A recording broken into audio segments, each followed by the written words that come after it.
এই সব কিছুই মানুষের কল্যাণের জন্য আল্লাহ তাআলা সৃষ্টি করেছেন, মানুষের উপকারের জন্য সৃষ্টি করেছেন।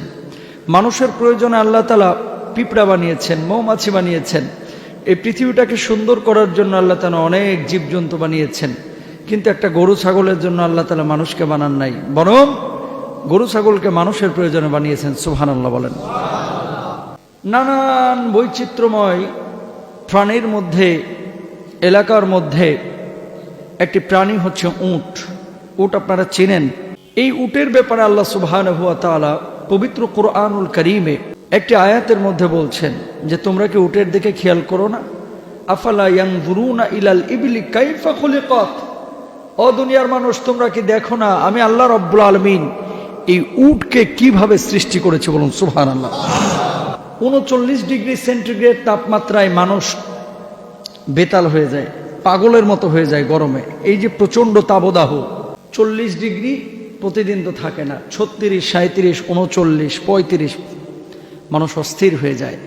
এই উটকে আল্লাহ রাব্বুল আলামিন এতটাই সহনশীল করে ক্ষমতা দিয়ে বানিয়েছেন, 53 ডিগ্রি সেন্টিগ্রেড তাপমাত্রাতেও সে বহাল তবিয়তে থাকে। বলুন সুবহানাল্লাহ। 53 ডিগ্রি সেন্টিগ্রেড তাপমাত্রা, যেন তেন গরম না। 42 ডিগ্রি তাপমাত্রাতে ডিম ভাজা হয়ে যাচ্ছে টাইলসের উপরে, তারপরে আপনার ওই যে টুলের উপরে, টিনের টুল। তাহলে 53 ডিগ্রি সেন্টিগ্রেড তাপমাত্রা কিন্তু যেন তেন তাপমাত্রা না, অনেক তাপ। সেই তাপের মধ্যে উট যদি 8 দিন 10 দিন পানি পান নাও করে তারপরও বেঁচে থাকে। বলুন সুবহানাল্লাহ। শুধু তাই নয়, 1 ডিগ্রি তাপমাত্রা মানে শীত, বরফ পড়ে যাওয়ার মতো অবস্থা, এরকম শীতল অবস্থাতেও উট বহাল তবিয়তে বেঁচে থাকে। সুবহানাল্লাহ বলে।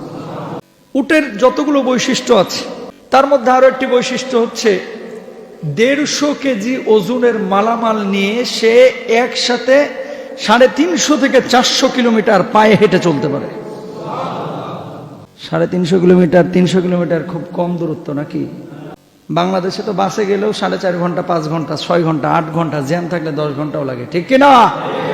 সেখানে উট পায়ে হেঁটে 300-350 কিলোমিটার যাইতে পারে 150 কেজির মালামাল নিয়ে। সুবহানাল্লাহ। এই জন্য আমার আল্লাহ রাব্বুল আলামিন বলছেন কি, ও দুনিয়ার মানুষ, তোমরা কি দেখো না? আফালা ইয়ানজুরুনা ইলাল ইবলি কাইফা খুলিকাত। আমি আল্লাহ রাব্বুল আলামিন কিভাবে উটকে সৃষ্টি করেছি, যদি এই উট নিয়ে গবেষণা করো তারপরেও তোমরা আল্লাহর পরিচয় পেয়ে যাবে। বলুন সুবহানাল্লাহ। উটের যতগুলো বৈশিষ্ট্য আছে এর মধ্যে একটা বৈশিষ্ট্য, উট খুব ধৈর্যশীল। মরুভূমিতে যখন ঝড় শুরু হয় মানুষ বুঝতে পারে না, কিন্তু উট বুঝতে পারে। সুবহানাল্লাহ বলে। উটের একটা রোগ হয়, রোগটার নাম হচ্ছে হায়াম। যখন এই রোগটা হয় তখন উট খাওয়া দাওয়া ছেড়ে দেয়, সূর্যের দিকে মৃত্যু পর্যন্ত মুখ করে তাকিয়ে থাকে। তখন কোরআন থেকে গবেষণা করে বিজ্ঞানীরা এবং যারা উট লালন পালন করে তারা একটা মেডিসিন বের করে ফেলেছেন। মেডিসিনটা কি?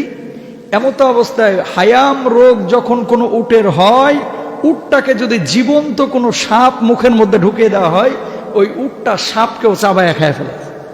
কি হয় তাহলে? এই সাপটা তখন মেডিসিন হিসেবে কাজ করে। যখন তাকে জীবন্ত সাপ খাইয়ে দেওয়া হয়, উটকে যদি আপনি জীবন্ত সাপ তার মুখের মধ্যে ঢুকিয়ে দেন, তাহলে উট কি করে? ঘাসের মতো চাবায় খেয়ে ফেলে। যখন খেয়ে ফেলে তখন 8 থেকে 9 ঘন্টা ওই উট প্রচন্ড তৃষ্ণার্ত থাকে, তখন তাকে পানি পান করানো হয়। উট যখন এরকম তেষ্টায় থাকে, তৃষ্ণার্ত থাকে, তখন তার চোখ দিয়ে অনবরত পানি পড়তে থাকে, যে পানিটির নাম হচ্ছে তিরআক। এই তিরআক পানিটা এটা আবার ঔষধ হয়ে বাইর হয়। বলুন সুবহানাল্লাহ। তো যারা কি আছে, রাখাল, যারা কৃষি বিজ্ঞানী আছে, যারা উট নিয়ে গবেষণা করে, এরা আবার ওই চোখের পানিটাকে সংরক্ষণ করে। এটার লাভটা কি, কাজটা কি? এটার কাজ হচ্ছে কাউকে যদি সাপে কামড়ায় অথবা অন্য কোনো বিষাক্ত প্রাণী যদি কাউকে দংশন করে, ওই দংশন করা জায়গায় এই পানিটাকে, তিরআক পানিটাকে মেডিসিন হিসেবে ব্যবহার করে।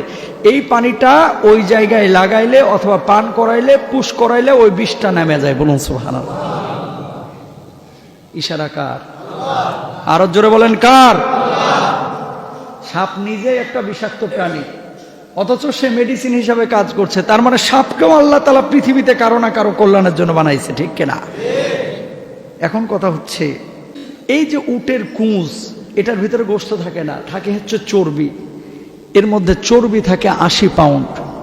উট যখন দূর সফরে যায়, যখন পানি পান করে, সে উট টানা 2 সপ্তাহ 3 সপ্তাহ 4 সপ্তাহ থেকে 6 সপ্তাহ, কেউ কেউ বলছেন 2 মাস পানি না পান করেও বেঁচে থাকতে পারে। সুবহানাল্লাহ।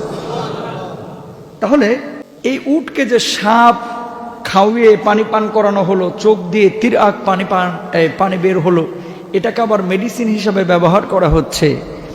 এ সব কিছু মিলিয়ে বিজ্ঞান একটা আয়াত বের করেছে, যে আয়াতে আল্লাহ সুবহানাহু ওয়া তাআলা উটের এই পানি পান করাকে উপমা হিসেবে দিয়েছেন। বলুন সুবহানাল্লাহ। আল্লাহ রাব্বুল আলামিন কি বলছেন খেয়াল করুন।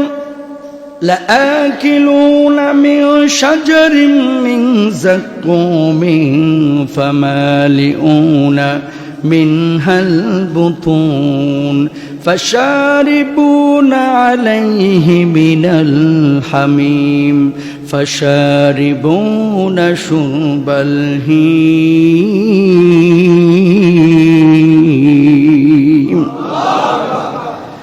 আল্লাহ রাব্বুল আলামিন বললেন জাহান্নামীদের চিত্র, জাহান্নামীদেরকে যখন জাহান্নামের মধ্যে নিক্ষেপ করা হবে, জাক্কুম ফল তাদের মুখের মধ্য দিয়ে ঢুকিয়ে দেওয়া হবে।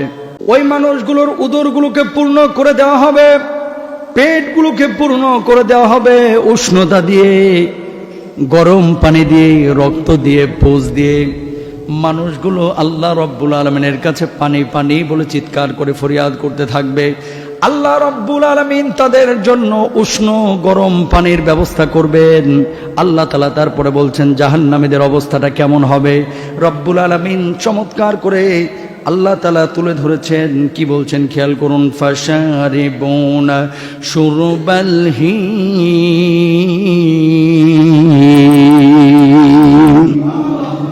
আল্লাহ রাব্বুল আলামিন বলছেন মানুষজন যখন জাহান্নামের মধ্য থেকে পানি পানি বলে চিৎকার করবে, আল্লাহ রাব্বুল আলামিন গরম উষ্ণ পানি যখন ওই মানুষগুলোকে ব্যবস্থা করে দেবেন, মানুষগুলো যখন পান করবে, ওই তৃষ্ণার্ত উটের মতো মানুষ উষ্ণ পানি পান করবে।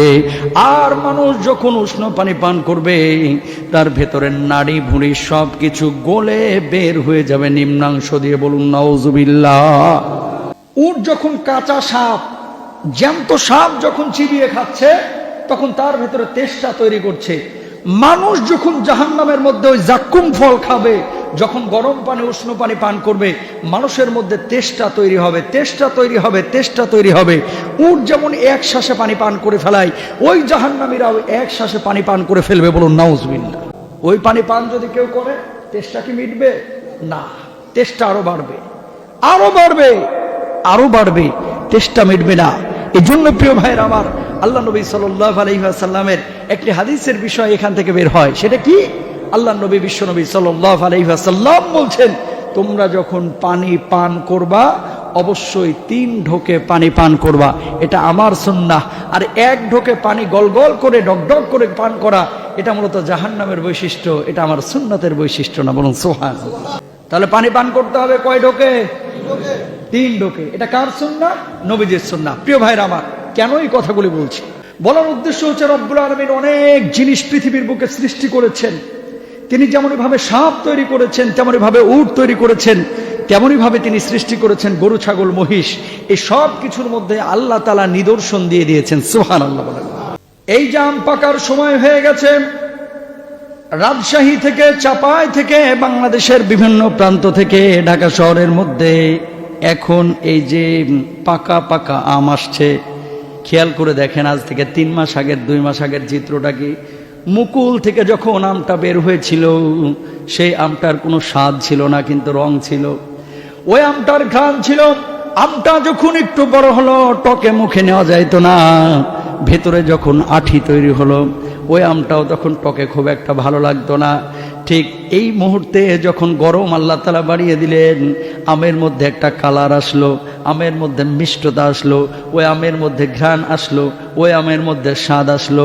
আল্লাহ তাআলা এক একটা আমের মধ্যে এক এক রঙের ঢঙের স্বাদ ঢোকায় দিলেন। ঠিক কিনা?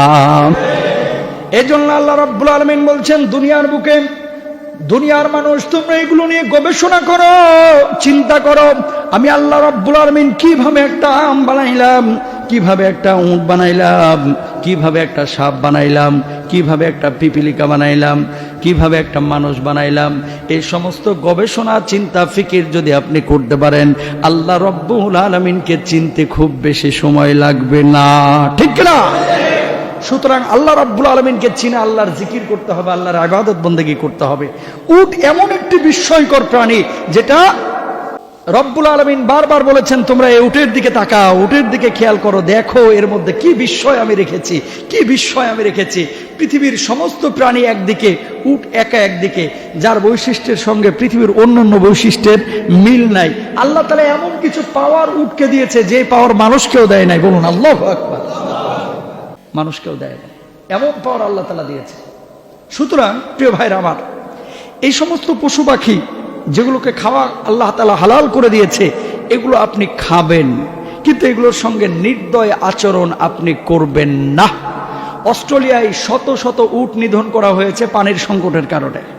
ওই উটগুলোকে নিধন না করে, হত্যা না করে যদি আপনি অন্য দেশে, অন্য রাষ্ট্রে পাঠিয়ে দিতেন, সেই রাষ্ট্রের হয়তোবা খাবার হইতো, সেই রাষ্ট্রের হয়তোবা পরিবেশের ভারসাম্য রক্ষা হইতো, ঠিক কিনা?